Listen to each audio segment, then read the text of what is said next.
What's up, everyone? Welcome to this day in Philly sports history for March 22nd, 2025.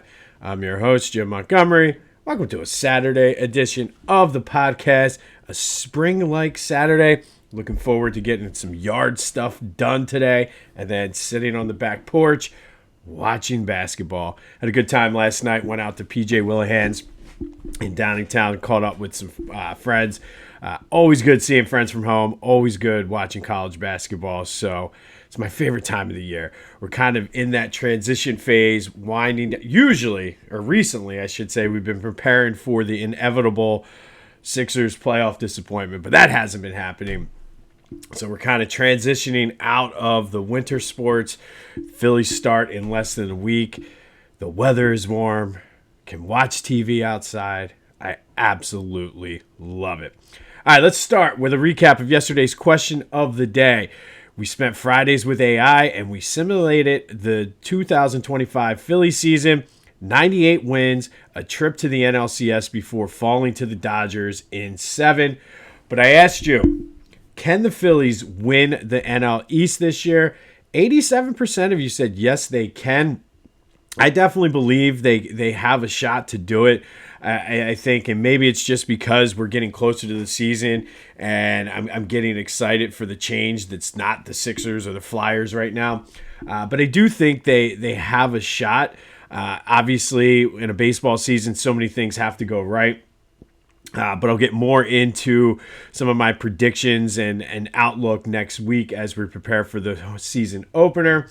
But shout out to Jason from Coatesville, who brought up a very, very good point. He was like, Ken versus Will absolutely are two different questions. Can they win it? Absolutely. Will they?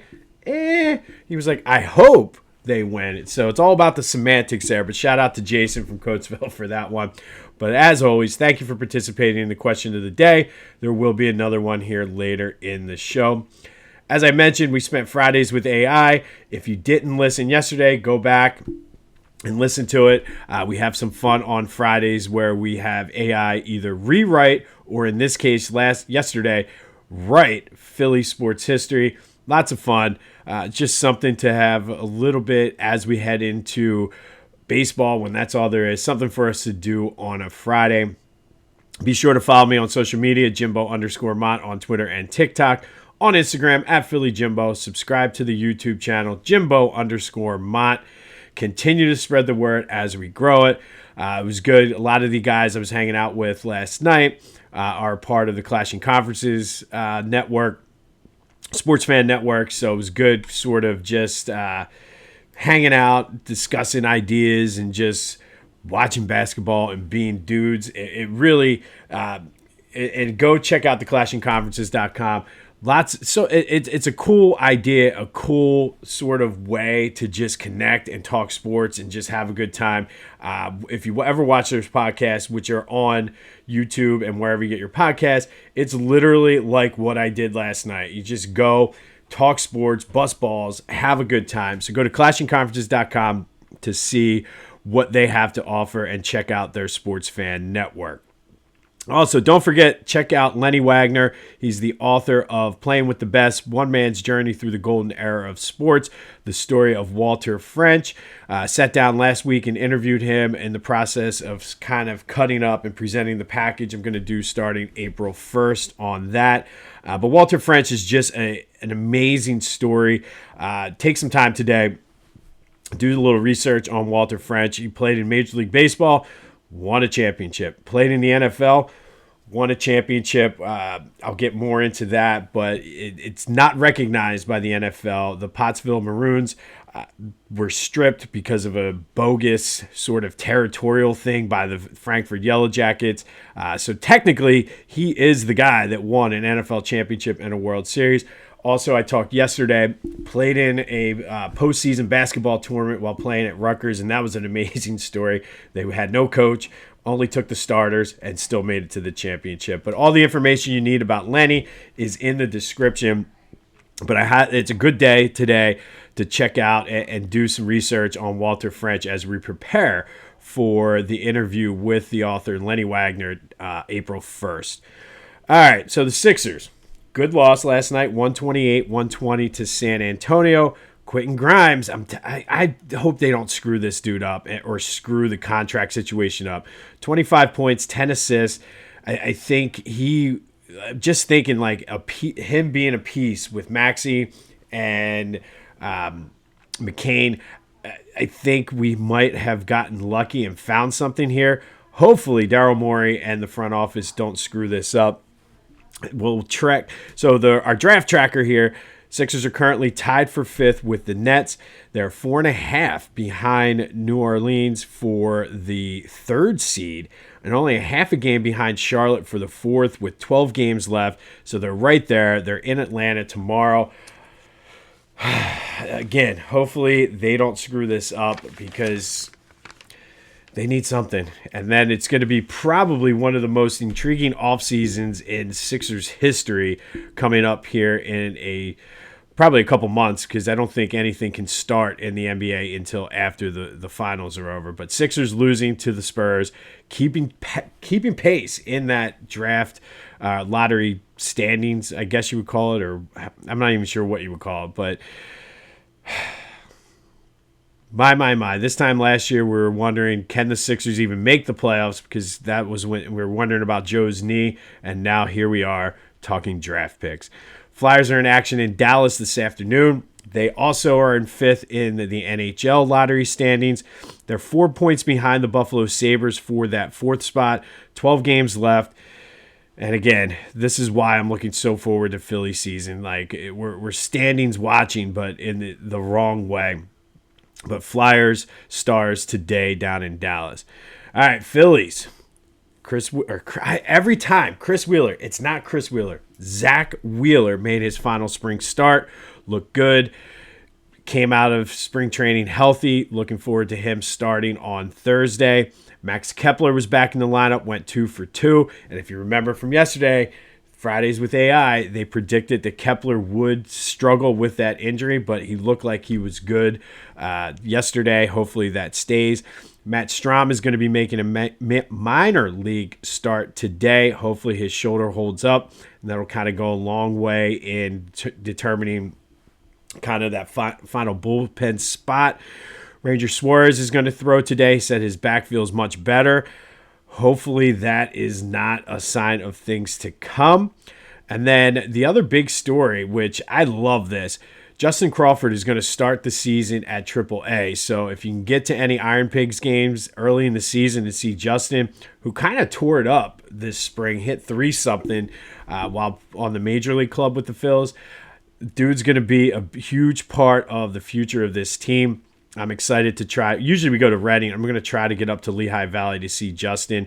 But him being in AAA means likely will, especially if, God forbid, I'm just going by what AI said, if Max Kepler does suffer an injury, bring Justin Crawford up to get some ABs. But I think that's a huge step in the right direction for the future of the Phillies. So all that being said leads to today's question of the day.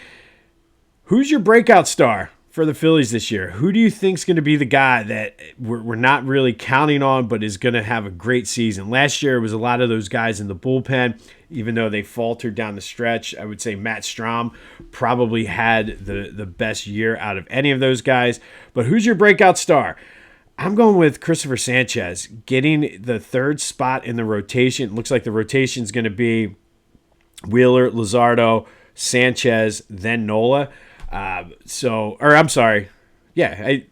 forget. I did see it today, but Sanchez is starting the home opener, so I guess he would be the 4th starter.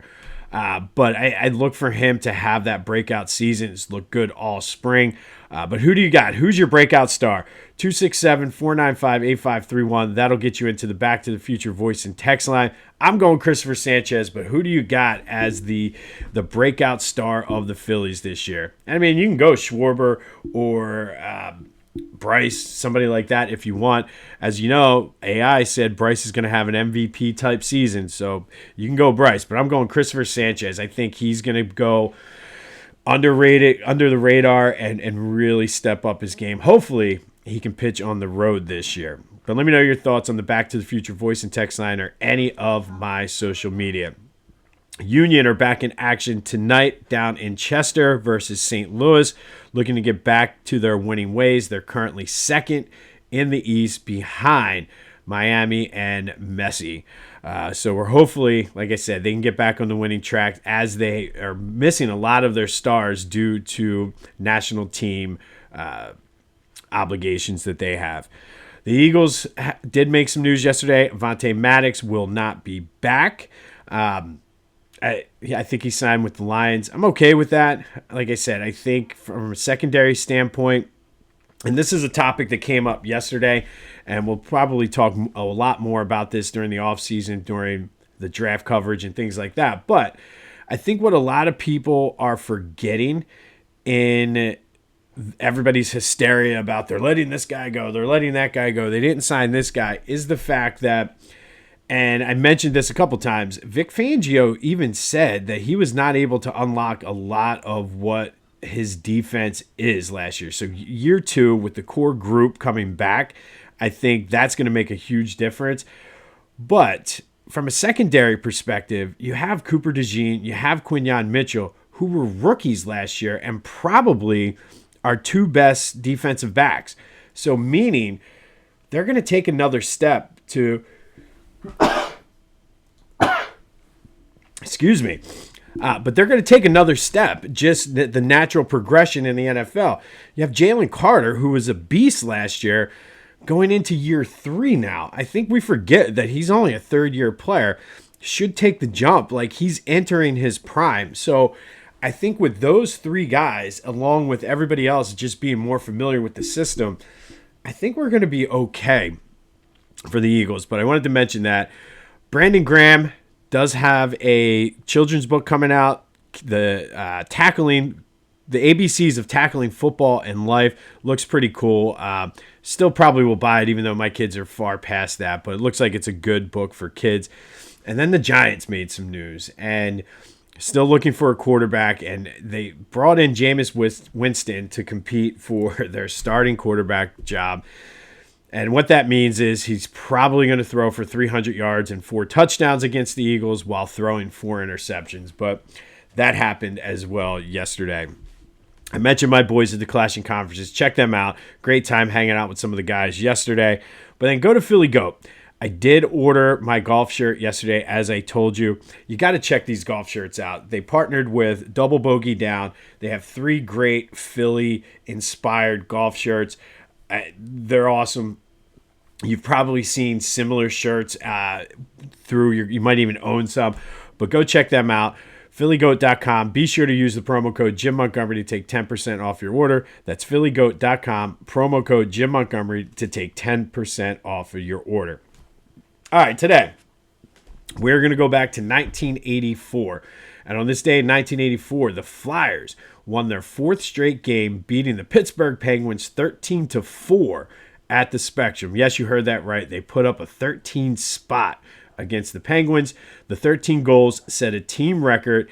It included hat tricks by Dave Poulin and Ilkka Sinisalo. 2 players had hat tricks. 5 other players scored for the Flyers this day, including Tim Kerr, who passed his 50th or scored his 50th goal of the season. Again, I think that was the same season that Wayne Gretzky had 91, but he's the great one for a reason. But scoring 50 goals in a season for Tim Kerr was nothing to sneeze at. No pun intended there. Kerr also added 4 assists for the Flyers. The game also included lots of fights. Obviously, the Penguins were getting a little feisty because they were giving up so many goals, including Marty McSorley versus Darryl Stanley. The Flyers that year would make a playoff run and got swept in the first round of the playoffs for the 2nd straight year, and it ushered in a lot of changes during that offseason. But the 13 goals was the big story, setting a team record. And ironically enough, they would tie this record later the next season in October when they scored 13 versus Vancouver. So on this day, Flyers beat the Penguins 13-4, setting a team record for goals in a game. But that 83-84 season sort of was a changing of the guards as a lot of the guys from the Broad Street Bullies teams started to retire and hang up their skates. And by the way, if you're not if you're only listening to this on the podcast, if you go to my social media, I've been including more highlights and newspaper clippings and photos and pictures, specifically on like Twitter, Instagram, and TikTok. So you can kind of see the visual of what's happening. So I have some highlights of this game, including that fight between McSorley and Stanley. So you can go to my social media and check that out. But I know I mentioned that before, but I've been including, some of them are harder to find. I did find some footage of the Temple, Kentucky game for yesterday. But go to my social media if you want to see some visuals of it. And I also realized yesterday when we were talking about the implosion of the vet, I said to look over my left shoulder. Unfortunately, I was showing the highlights during that. So go to my social media if you want to see some highlights and old pictures and newspaper clippings of the events we're talking about. And then finally today, the Women's Big Five Hall of Fame Spotlight. Tracey Sneed from LaSalle. She played at LaSalle from 1985 to 1989. She is currently the 8th leading scorer in team history. She was the Metro Atlantic Athletic Conference Player of the Year in 1988. She set a team record that year for field goal and free throw percentage. And that 88-89 LaSalle team was probably the best team in the school's history. They received an at-large bid for the NCAA tournament, overcame a 16-point deficit in their first round matchup to beat UConn and move on to the second round. It was the first ever tournament win for the Explorers, led by Tracey. And it was only one of two first-round losses for legendary coach and Philadelphia area native. I think he was from Norristown, Gino Auriemma.